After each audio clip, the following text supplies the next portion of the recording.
This video was created as part of an EU-funded project investigating the lived experience of athlete support personnel or ASP in relation to clean sports.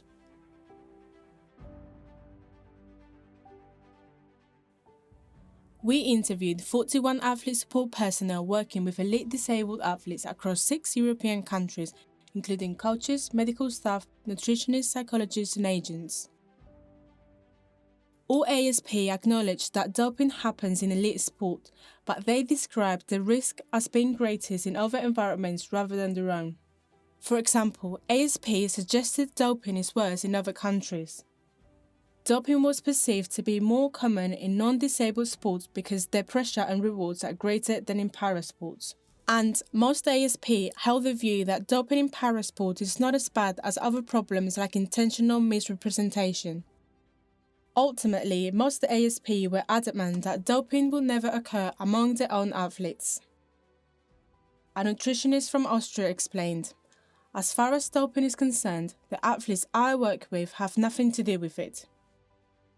We got the sense that the ASP's deflection of the issue to other environments, which is common in anti-doping research, might be serving as a protective mechanism, because many ASP emphasise the significant disappointment and upset that will follow becoming aware of doping. An Irish agent said, "I think I'd be absolutely devastated because it comes down to trust. It would be a real body blow if something like that was to happen." Some ASP suggested that discovering one of their athletes had doped would lead them to question everything. What did I do wrong? Did I inform him too little or whatever? Did I exert too much pressure? I will reflect on such things myself and I will say that I am now partly to blame.